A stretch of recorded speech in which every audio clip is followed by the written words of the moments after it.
الرجيم. بسم الله الرحمن الرحيم. الحمد لله رب العالمين. الحمد لله الذي أرسل رسوله بالهدى ودين الحق وليظهره على الدين كله ولو كره الكافرون ولو كره الفاسقون ولو كره المجرمون.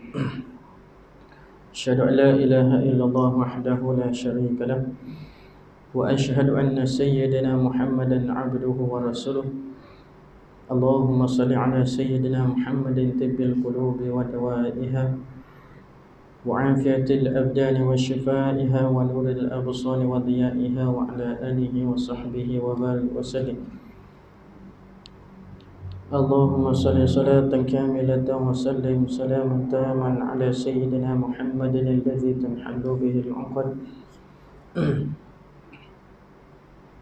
وتنفرج به القرب وتقضى به الأوائج وتنال به الرغائب وحسن الخواتم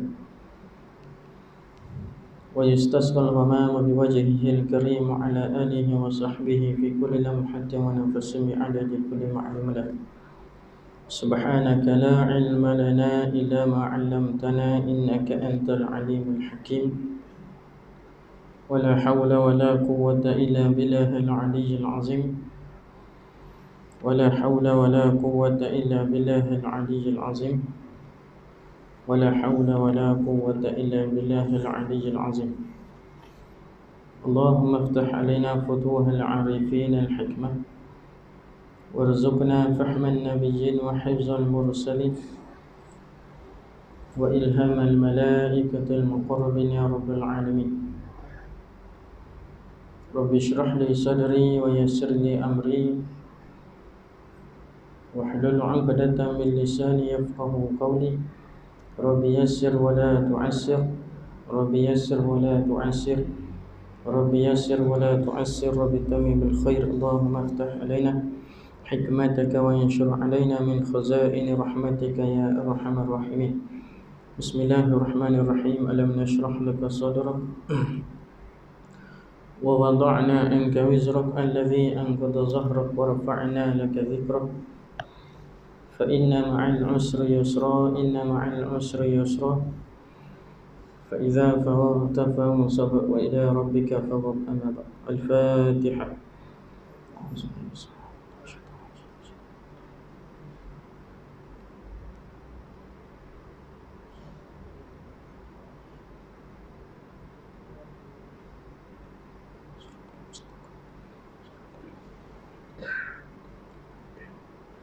Alhamdulillah. Pertama-tama marilah kita merafa'kan kesyukuran kepada Allah Subhanahu wa taala kerana dengan izin dan rahmatnya dapat kita bersua lagi pada malam ni.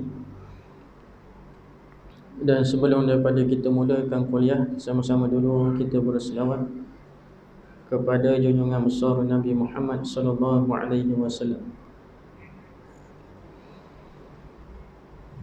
Allah Allah Allahumma salli wa sallim ala sayyidi wa habibi wa tabibil qalbi wa jasadi wa ruhi sayyidi Rasulillah Muhammad ibni Abdillah as-sadiqil amin wa ala alihi wa sahbihi ajma'in. Allah Allah Allahumma salli وسلم على سيدي وحبيبي وطبيب القلب وجسدي وروحي سيدي رسول الله محمد ابن عبد الله الصادق الأمين وعلى آله وصحبه أجمعين. الله الله اللهم صل وسلم على سيدي وحبيبي وطبيب القلب وجسدي وروحي سيدي رسول الله محمد ابن عبد الله الصادق الأمين وعلى آله وصحبه أجمعين. اللهم صل وسلم وبارك عليه. Alhamdulillah.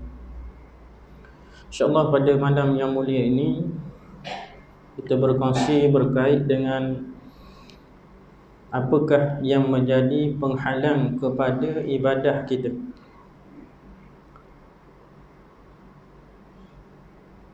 Yang mana di antara perkara yang menjadi penghalang kepada ibadah kita, yakni disebut dalam kitab ini dunia dan seisinya.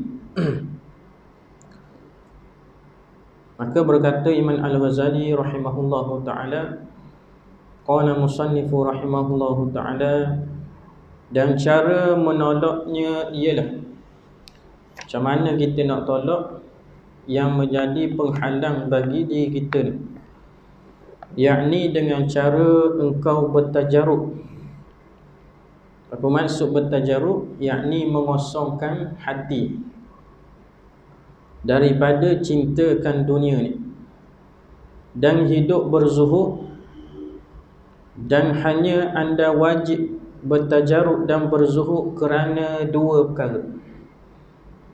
Jikalau kita nak menolak dunia dan seisinya, yang dimaksudkan di sini yakni di dalam hati kita. Adapun jikalau dunia itu berada di tangan kita, maka harus, yang mana disebut oleh Syekh Qadir Al-Jailani, dunia apabila berada di tangan maka dia harus. Tetapi yang dilarang di sini, dunia itu berada di hati. Bahkan dia dah masuk dalam hati kita, dah kasih kepada dunia tadi, dah cinta kepada dunia, itu salah. Sebab itu dia sebut dalam hadis yang mana disebut hubbud dunya ra'sun kulli khati'ah. Cintakan dunia itu adalah kepala seseorang itu melakukan kejahatan ataupun kesilapan. Maka bila kita disebut kosongkan hati kita daripada kasih dan cintakan dunia, itu maksud yang disebut dalam kitab ini berkait dengan bertajaruk.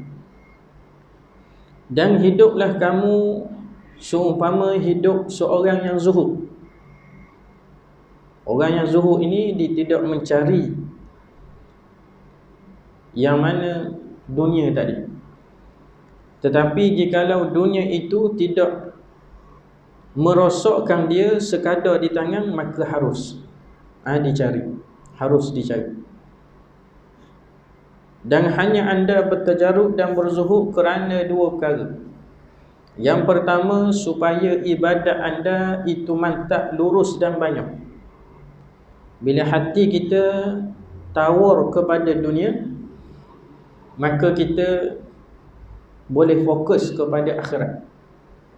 Tetapi jikalau dalam hati kita ada dua perkara, dunia ada, akhirat pun ada, dia akan jadi berkecamuk. Maka dunia nak buat macam mana, Ustaz? Sebab kita hidup atas dunia ni. Saya dah sebut pada sebelum ini, dunia ni boleh kita ambil, tetapi jangan bagi masuk dia ke dalam hati, sekadar di tangan. Dan jadikanlah dunia itu sebagai alat untuk kita nak mencapai matlamat ke akhirat kelak. Seumpama kita nak makan mi goreng, kita perlukan dapur gas, kita perlukan gas, kita perlukan kuali, kita perlukan soda. Maka bila kita masak tadi, kita nak makannya, adakah kuali ataupun gas, ataupun dapur gas kita nak makan? Tidak. Tetapi alat-alat tadi perlu dalam proses kita nak mencapai matlamat kita, nak dapatkan mi goreng tadi. Maka ada pun yang kita nak sebenar-benarnya adalah mi tadi, bukannya gas, bukannya dapur gas, bukannya kuali dan sebagainya. Bermaksud, adakah kita tidak boleh ambil dunia? Boleh, tetapi jangan masuk ke dalam hati.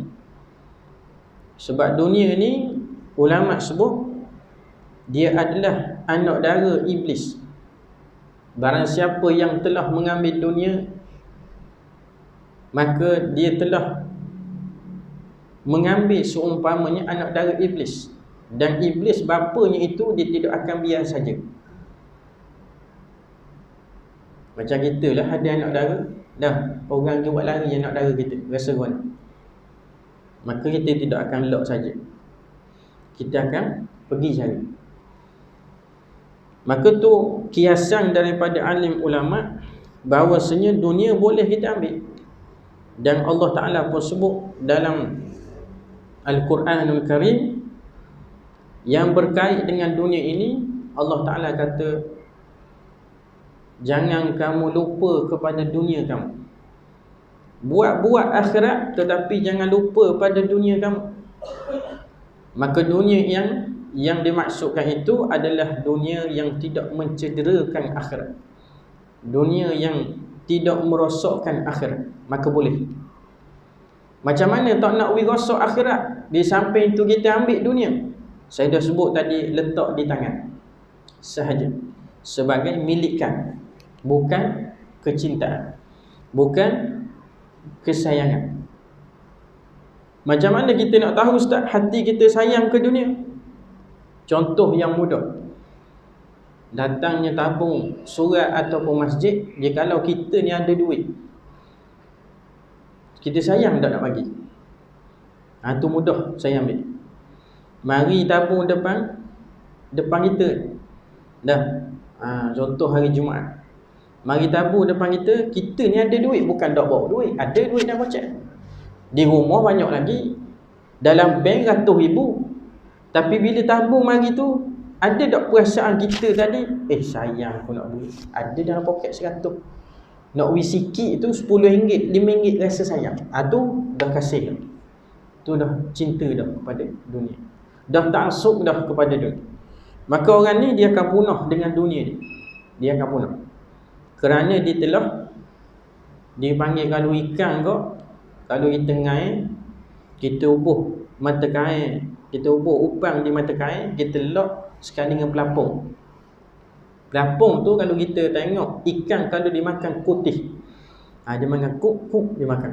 Dah, kita biar kuk, tak boleh akak lagi. Kalau kita akak pun tak boleh, sebab dia pandai makan. Tapi kalau kita lock situ, habis dah upang, habis. Tapi ada ikan yang tak cerdik, dia mari tadi dia makan merup, dia makan tadi dia buat lagi selalu. Babulok dia makan banyak selalu. Maka ni ikan yang tidak cerdik. Maka kiasan daripada ulama, begitulah manusia dia. Maka kita perlu ambil dunia ni, tetapi kena cerdik. Jangan kita jadi tak cerdik kerana dunia kita punahkan akhirat kita. Itu tak cerdik. Tetapi orang yang cerdik, dia ambil dunia itu untuk bawa dan menjadi alat kepada akhirat dia. Ini orang cerdik. Dia ada duit sikit sebanyak, diinfak fi sabilillah. Lebih lagi pada hari ini di Malaysia kita ni, ekonomi yang sangat merosot. Ada setengah pondok dia memerlukan duit. Ada setengah surau dia memerlukan duit. Ada setengah orang susah dia memerlukan duit. Maka kita hok ada duit ni sayang tak ke duit? Tu je persoalan. Kalau kita sayang, bermaksud kita dah kasih dan cinta pada dunia. RM10 tu sayang nak bagi, tak sah minta banyak. RM10 tu sayang nak bagi. Sedangkan kita tengok pada hari ni, antara manusia yang kaya, yang soleh, dah saya duk perhati ni, di antara dia sebut Ustaz Abid Lim. Dah, dia kaya, kemudian soleh pula. Payah kita nak cari orang lagu ni. Kalau kita perhati molek-molek, bila dia pegang orang, pegang saja, nangis orang. Sebab apa? Hati dia bersih. Dia pegang je orang. Abang, tak apalah abang, yang lepas-lepas. Nangis selalu. Tadi tak nangis. Dia panggil orang berkat. Payah nak cari setara. Kalau dulu banyak orang berkat. So umpama kita pernah dengar dulu, zaman tok nenek kita, Cik Yusuf. Dah, Cik Yusuf, orang Kemamat, orang Kemasik. Tak ada orang Buddha lain. Maknanya orang berkat lah ke ni saya sebut. Ayah Manjubah, Ayah Meng. Tak silap saya, Ayah Meng ni orang Pahang, di Pekan, tak silap. Tapi dia mari sini, biasalah orang begitu dia berjalan sama. Maka hari ni, antara yang ada lagi saki-baki di Kemamang ni, Syekh Aziz Wali. Tetapi dia payah nak jumpa dengan orang. Sebab bila jumpa, ramai minta dunia. Dulu dia nak jumpa dengan orang. Bila orang mari dekat dia, tak Syekh, minta lah aku jadi kaya. Nak kaya. Orang begini dia bukan nak jenis begitu. Dia tak mau jumpa orang yang temera pada, kita kata, dunia. Maka sebab tu dia kerak terus. Payah-payah baik dah dia jumpa. Nah, tapi dia orang berkat. Seluk poket ada, seluk poket ada. Tak payah dah kerja macam orang. Beramal je. Ni orang panggil maqam tajrid. Maqam tajrid. Dia tidak susah payah dah nak cari dunia, dunia mai sembah dia. Kerana dia dah berpaling hatinya kepada dunia 100%. Sebab tu dia beramal. Kita kata walaupun asalnya dia ni susah, beramal di mana? Di sawah padi di kat Bukit tu. Dia duduk beramal situ. Kemudian dia beramal di Kampung Tuan, di Bangguk. Tengah malam orang berjumpa. Orang cerita ni, orang Bangguk lah cerita. Pukul 2 pagi, duduk atas surat, seorang diri, duduk berzikir. La ilaha illallah, la ilaha illallah. Ni nak katok hati, nak suruh pecah nafsu, nak suruh pecah benda yang tidak baik dalam diri. Maka apabila dia berusaha, sebab tu dia sebut in tansurullah wa yansurukum wa yusabbit aqdamakum. Barang siapa yang tolong agama Allah, Allah Ta'ala janji nak tolong. Daripada tak ada benda, sekarang dia jadi kontraktor besar. Tak silap saya, ada orang bagi tahu di Vietnam dia dirikan masjid. Semasjid tu hak dia.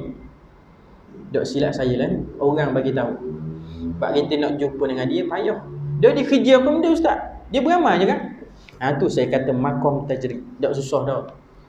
Yang susahnya kita tahap kita. Dah, tak cari, tak akal kita. Dah. Nak beramal lagi, nak cari lagi dunia. Dah. Jadi susah tu.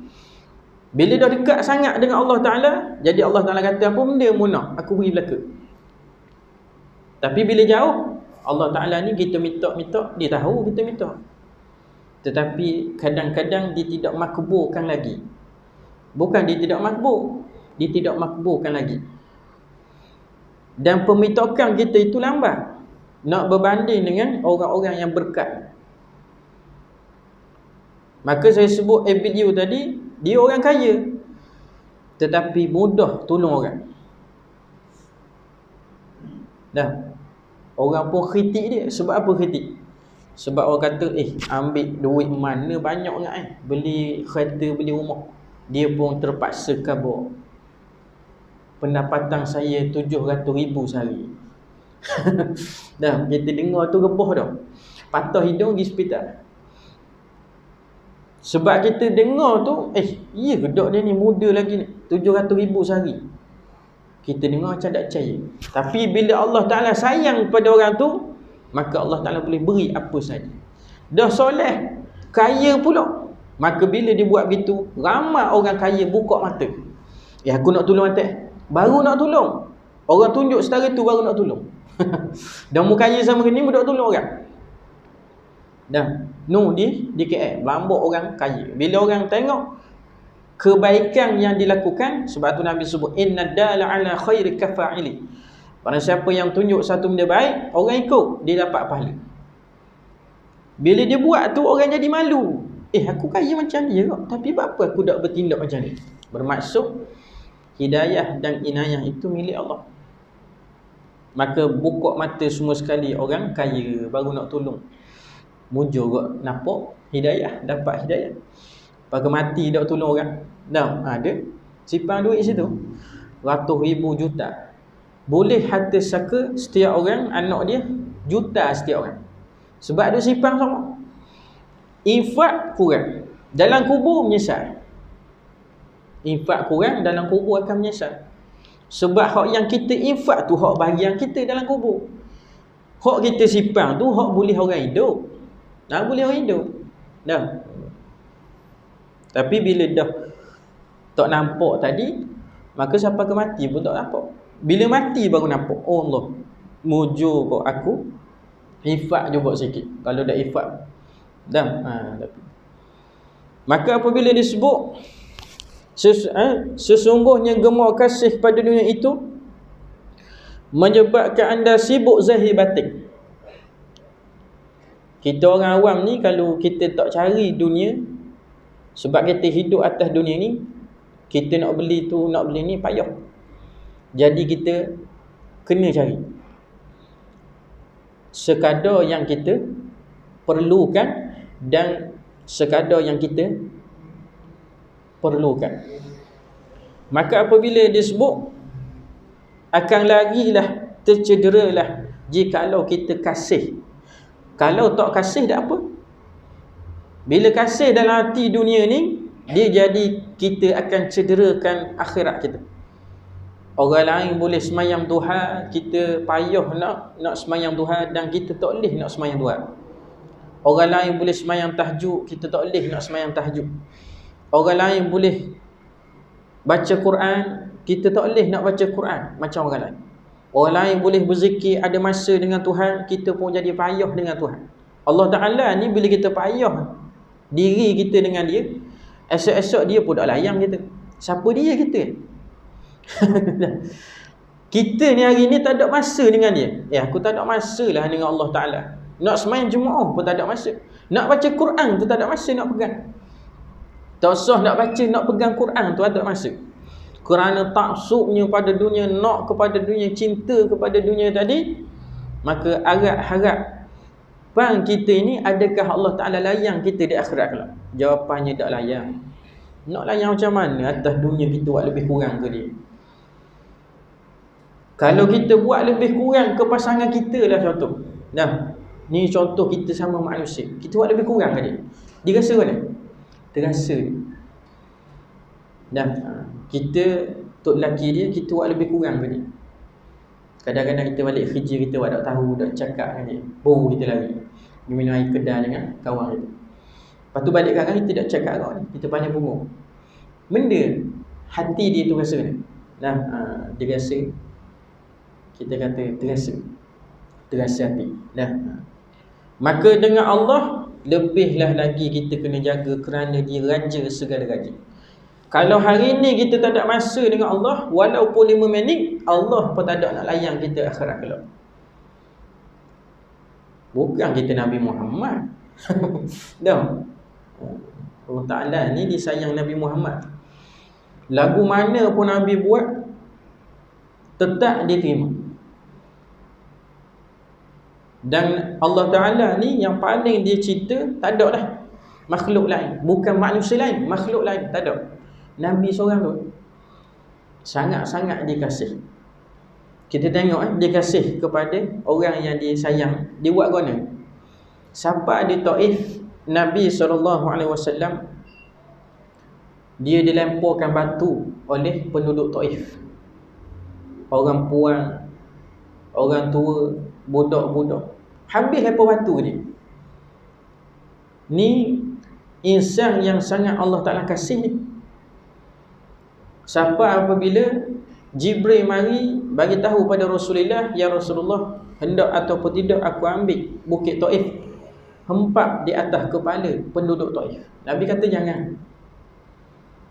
Berkemungkinan keturunannya akan beriman satu hari kepada Allah. Satu hari nanti akan berimanlah keturunan penduduk Taif ini. Nabi dah nampak dah. Hari ni betul tak Nabi kata? Betul. Semua penduduk Taif beriman kepada Allah, Islam. Maka dulu tok nenek dia tak terima Nabi. Tak terima. Maka Nabi diuji sampai berdarah patah gigi. Darah dia sampai ke betih dan masuk ke dalam sepatu dia. Berkocok kasut Nabi. Darah saja. Tu Allah Ta'ala sayang lagu tu. Dah. Bermaksud Allah Ta'ala ni bila dia sayang pada seorang, diuji. Kalau kita ni, kalau sayang pada seorang, kita tak beri sakit, kita tak beri dia luka. Bermaksud Allah Ta'ala itu laisa kamithlihi syai'. Allah Ta'ala tidak sama dengan makhluk. Dia nak kabah tu. Sebab hari ni bagi tahu Allah Ta'ala at-ta'arraj, menyamakan Allah Ta'ala dengan makhluk. Ni di antara kita sebut kaum ataupun golongan mujassimah. Dia telah menyamakan Allah Ta'ala dengan makhluk. Macam mana boleh sama Allah Ta'ala bertenggek atas arah? Sedangkan Allah Ta'ala itu laisa kamithlihi syai'. Allah Ta'ala tidak sama dengan makhluk. Macam mana dia boleh kata sama? Dah, dia Maulana tu. Doktor tu. Senang lagi kepala. Dah. Sampai tak boleh nak memikir benda hak. Kita kata benda hak zahiriah begitu. Orang lain, orang awam boleh faham, mu seorang tak boleh faham. Bermaksud hidayah tak sampai ke mu. Mu bukan orang barang, mu doktor. Orang awam habis kita kata faham. Tak payah hurai, orang awam faham tak. Laisa kamithlihi syai'. Dia faham selalu. Bila kata Allah Ta'ala bertenggek, tu nisbahkan sama dengan makhluk. Macam mana akidah kamu? Macam mana kamu semayang? Macam mana kamu puasa? Dah kata hebat? Kat mana hebat? Tak ada hebat manusia ni. Yang hebatnya Allah Ta'ala. Maka sebab tu bila tak belajar, jadi kau dipanggil jahil murakab. Dia ingat dia alim dah, rupanya dia jahil. Bukan jahil biasa ni. Kalau orang awam, kita tak terasa pula, sebab dia memang jahil. Ni orang yang dah orang panggil merata-riti dah. Jahil murakab juga. Tu berat. Dah, malu ke kucing. Dah, tak malu ke orang pun, malu ke kucing. Biar kau malu kucing. Kucing kata aku tak bodoh gitu. Dah. Kemudian hanya anda wajib bertajarub dan berzuhud kerana itu. Yang mana dia sebut secara zahir anda sentiasa sibuk siang dan malam. Zahir kita ni kalau kita kasih dan sayang di hati kita, kita letak dunia, kita akan sibuk. Tak ada masa dengan agama. Tak ada. Kita akan sibuk semua. Nak pergi mana? Aku sibuk dengan dunia, bisnes aku, pergi macam-macam. Sebab hati kita tu dah taksub pada dunia, dah cinta kepada dunia. Dah bila nak beramal, nanti becing. Nanti becing. Macam dia pegang nyawa ni. Dah. Habis dah mulai hari ni becing, esok dia mati. Tak ada. Dah. Giang dia akhirat kelak tak ada. Hak giang dia dunia dia lah. Hak dia duk cari sama kenyang dia lah. Contoh kita nampak. Kalau rumah batu besar, banglo besar, juta dan sebagainya. Tapi bila dia mati, boleh ke dia masuk dengan dalam tanah? Dah. Sampai situ je lah. Sebab tak cerdik. Orang suruh cari akhirat, mau cari dunia lebih-lebih. Maka apabila dah jadi begitu, jadi punah kepada akhirat, rosak dah akhirat. Yang menanggungnya bukan orang lain, dia sendiri. Tu kita kata rugi manusia. Sebab dia tak guna ni, Allah Ta'ala beri akal ni. Akal ni kalau kita guna baik-baik, kita fikir baik-baik, kita kaji baik-baik, buat apa aku jadi gini? Benda matlamat aku atas dunia. Kita main mikir. Sebab kita guna di sini, kita tak guna di lutut. Kalau guna di lutut, tu yang jadi gitu. Maka bila kita fikir, aku buat begini tak kena, jadi dah terlebih dah kepada dunia. Akhirat aku tinggal terus, jadi tak sedih aku. Maka habis tak ada, kita balance dua-dua. Habis tak ada ni, tak boleh nak buat juga contoh. Balancekan dua-dua ni. Akhirat kita cari, dunia pun kita cari. Maka boleh kita buat jikalau dunia kita cari, akhirat kita melebih. Tu bagus lagi. Maka apabila kita dah faham kehidupan kita pada hari ini, kita tanya diri kita, sebab apa aku mari sini? Tanya diri kita. Rupanya ada matlamat yang Allah Ta'ala sebut dalam Al-Quran. Wa ma khalaqtu jinna wal insa illa liya'budun. Dan tidak aku jadikan jin dan manusia itu melainkan mengabdikan dirinya kepadaku. Sebab apa kita jadi lara? Sebab apa kita hanyut? Sebab kita tak tahu kalang. Kalang kita di mana? Sebab tali kita terputus. Pasok kita tadi tak kemas, pasok kita dah cabut. Maka pasok yang kita maksudkan ini adalah daripada kalimah la ilaha illallah, tiada Tuhan melainkan Allah. Kita mengabdikan diri kita kepada Allah. Muhammadur Rasulullah, Muhammad itu Rasul Allah, pesuruh Allah. Baru kita faham, rupanya kehidupan aku ada misi, ada visi. Bukan kerana mari atas dunia nak seronok semata-mata, tidak. Ni padang dengar orang pergi mana? Aku nak pergi musafir, nak pergi kat Kuala Genang. Padang dengar orang pergi musafir, ibadat tak cara. Maka apabila kita nak cari dunia, boleh tidak jadi masalah. Tapi balancekan antara dunia akhirat. Kalau boleh kita atas dunia ni, kita boleh cari dunia, bangun pukul 5, bangun pukul 4 pagi, cari dunia. Kita balik kadang pukul 5 petang. Apa salah kita buat begitu, bangun pukul 4, cari akhirat, sampai kita buat pukul 5. Kalau boleh kita balance dua ni, kemas kita. Baru orang panggil respect. Tapi kalau kita sebelah saja berat, belah dunia kita berat, bangun kopak boleh, balik kadang pada orok ke diri. Tapi nak semayang tahajud bangun pukul 4, nak cari ilmu agama di kuliah ataupun majlis-majlis ilmu, tak mari. Bermaksud kita dah tak balance dah. Sebab tu dalam hati ni tak boleh duduk dua perkara dalam satu masa. Orang tu bila dia duduk macam saya ni, bermaksud dia tidak berdiri. Kalau dia berdiri, bermaksud dia tidak duduk. Kalau kita kata dalam satu masa dia boleh buat diri dan duduk, bermaksud dia orang hebat. Mana ada orang begitu? Dua-dua dia nak conquer. Tak boleh. Bila kita ambil akhirat, akan cederalah dunia kita. Bila kita ambil dunia, cederalah akhirat kita. Pilih mana satu.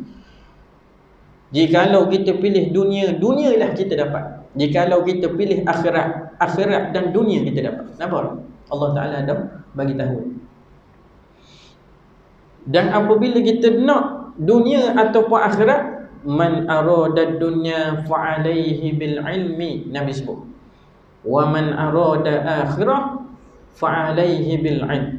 Wa man aradahuma fa'alaihi bil ilm. Barang siapa nak akan dunia, dia kena berilmu, kena ada ilmu. Atas dunia ni pun kita nak ada ilmu. Kita nak jadi pemain contoh, tapi kita ni tak ada ilmu buat pemain. Kita ada buat tayar, tak boleh buka. Tak boleh buka bengkel, kereta secara umum tak boleh. Kalau kita nak buka kedai tayar boleh kan? Sebab kita mahir bagian tayar. Maka dunia lebih itulah. Kita nak jadi tukang masak, kena ada ilmu bagian tukang masak. Kita nak jadi tukang kebun, tukang kebun mudah je. Mudah. Nak ubah racun dalam tong tu tak tahu. Tu tak ada ilmu. Dah. Gosok kata, awak kerja start hari ni tapi saya nak minta awak racun semua sekali. Gosok saya nak tanya racun dia. Awak tanya saya pula. Tu kerja awak tu. Nampak tak? Kan kerja kita. Dah kita tak pilih sangat benda gitu. Sebab kita nak benda gitu. Boleh lah benda tu. Maka akhirat lebih lagi. Kita nak akhirat.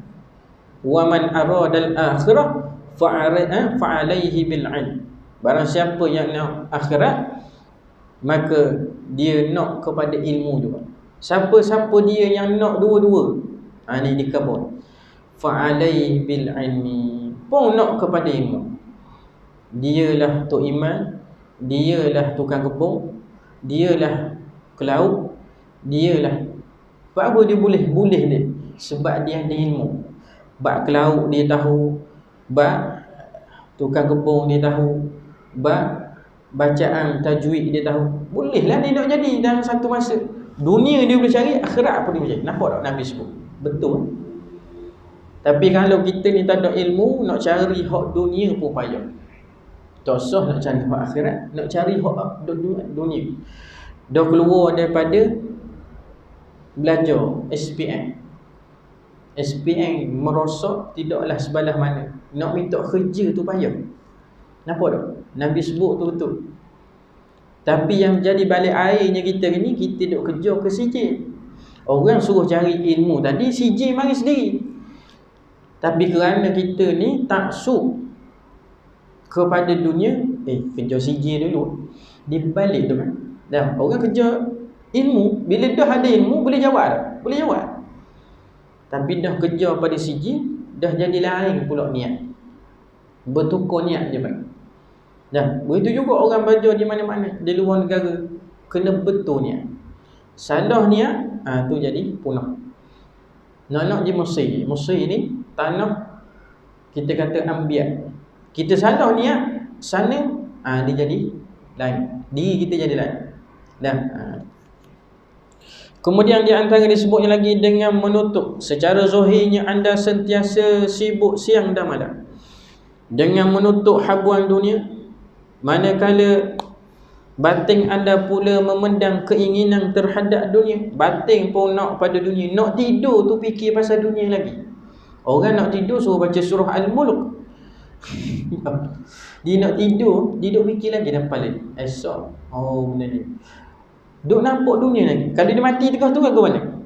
Balik dengan dunia-dunia dia. Dah. Sebab tu orang yang nak mati tadi, dia mati dalam keadaan apa yang dia taksub. Kalau atas dunia dia taksub pada akhirat, dia akan mati insya-Allah. Ulama sebut dia mati dalam perjalanan ke akhirat. Seumpama dia ni ahli masjid surat, insya-Allah Allah Ta'ala matikan dia dalam surat ataupun masjid, dalam perjalanan ataupun balik, insya-Allah. Tapi jikalau dia ni ahli dunia, hari-hari duk cari dunia, akhirat tak ada terus, insya-Allah juga dia mati dalam dunia. Dia tak ke lain. Dah, daklah dia mati mati pula dalam Kaabah dah. Ni kita kata secara ilmu. Ada pun kehendak Allah Ta'ala, Allah Ta'ala boleh buat apa saja.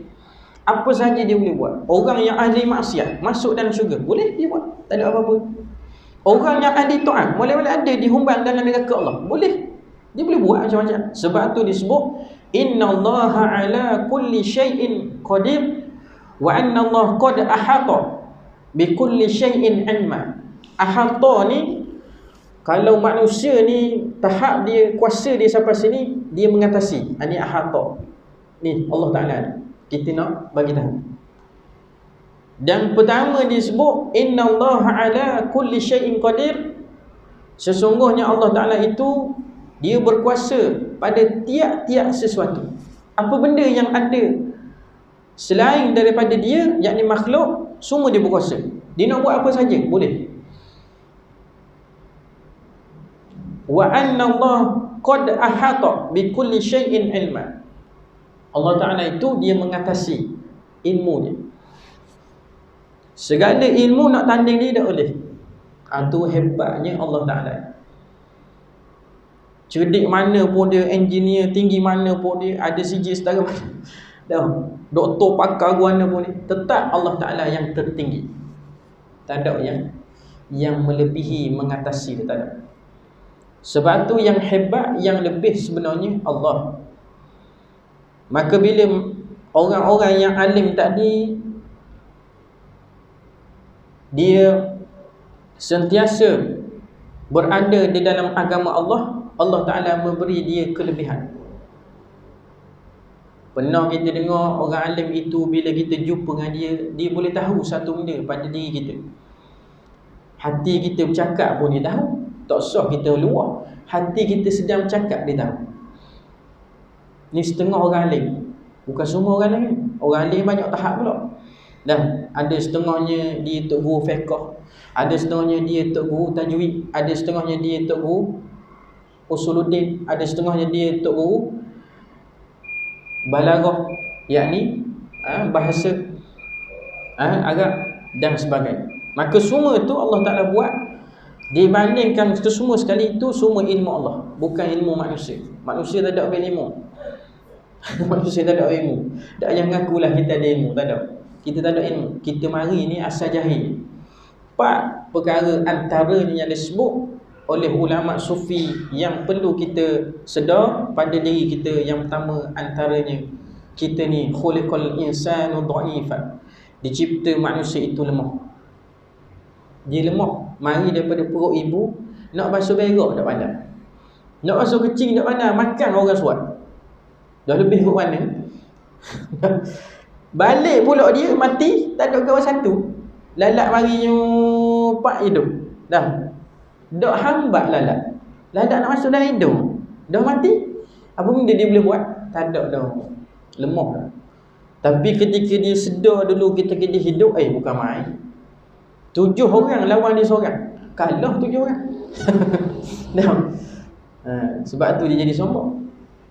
Tu ujian bagi diri dia, Allah Ta'ala nak beri ke dia. Antaranya lagi, kita ini adalah kurang. Kita ni kurang, tak ada apa-apa. Kurang semua, serba kekurangan. Hak ni molek, hak ni tak molek, hak ni molek, hak ni tak molek. Kena sedar kita. Bila kita sedar itu, kita tidak akan jadi sombong. Sebab kita tahu kita ni tak ada apa-apa. Yang dia sombong tu sebab kita duk rasa kita lebih sombong. Dah, orang panggil tak sedar diri. Dah, duk manggut. Jalan pun gitu. Orang tengok dia kecil besar je. Dah. Maka apabila yang seterusnya di antaranya lagi, kita ni jahil. Tu jahil. Dan macam mana boleh jadi tahu? Allah Ta'ala buat masuk ilmu. Bila kita tak tahu pula, tu mati. Itulah kita. Angkat tangan pun tak boleh, nak sepak lalat pun tak boleh. Tu baru kita sedar diri dia. Barang siapa yang sedar dan kenal dirinya, man arafa rabbahu arafa nafsahu, wa man arafa nafsahu fasadal jasad. Barang siapa yang kenal Allah, kenallah pada diri dia. Kita ni sebelum kenal Allah, kita kena kenal diri kita dulu. Siapa dia kita? Kalau diri kita pun tak kenal, macam mana kita nak kenal Tuhan? Bila dah kenal diri, barulah kenal Allah Ta'ala. Rasa keldenya diri. Wa man arafa nafsahu fasadal jasad. Barang siapa yang kenal akan dirinya, binasalah diri. Tak ada diri kita ni, tak ada. Dia yang ada cokoh ni, hak ni pada zahir saja, hakikat tak ada kita. Gerak diam pun Allah Ta'ala yang beri. Kalau Allah Ta'ala tak beri gerak, duduk situ lah. Dah. Duduk kita duduk ni, Allah Ta'ala tak boleh gerak. Gerak. Duduk situ. Orang duduk akal. Macam mati tu lah. Itulah kita. Tak boleh buat apa-apa. Nak minum air tu mesti lah. Nak makan nasi sementara. Dah apa-apa boleh buat juga. Sebab Allah Ta'ala tolong. Kena nampak begitu. Allah Ta'ala tu beri gerak diam tadi. Barulah kita tahu kita ada Tuhan. Selama kini kita duk rasa kita Tuhan. Aku boleh buat macam-macam, dia kata. Macam dia pula Tuhan. Dah. Aku kan hebat, dia kata. Aku engineer.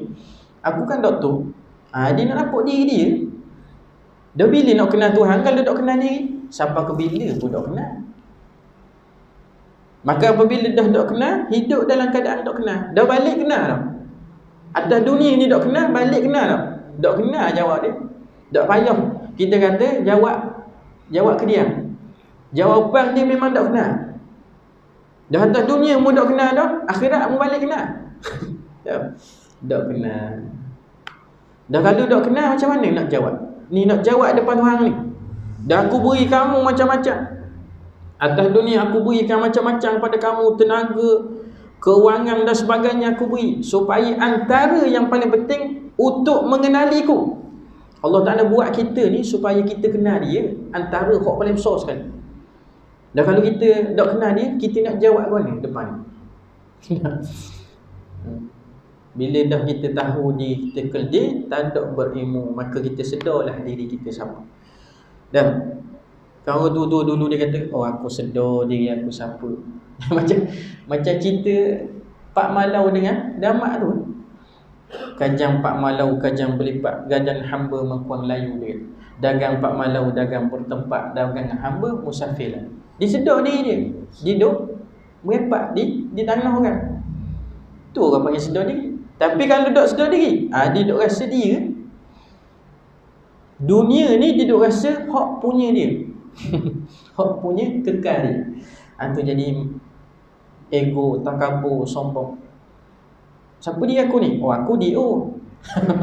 Dah, tanah-tanah semua ni aku boleh buat macam-macam. Macam dia Tuhan pun. Dah. Bila dah cakap begitu, nak jadi ikut Firaun, nak jadi Qarun. Dah apa kesudahan puak-puak yang derhaka pada Allah, yang tidak kenal diri, masuk dalam neraka Allah. Tu jawapannya. Sebab tu kita nak sangat kenal diri, supaya kita kenal Allah dan kita tahu siapa Tuhan kita. Barulah kita sembah tu jelira molek. Ni duk sembah dinding semua. Tu orang panggil sembah dinding dia kan.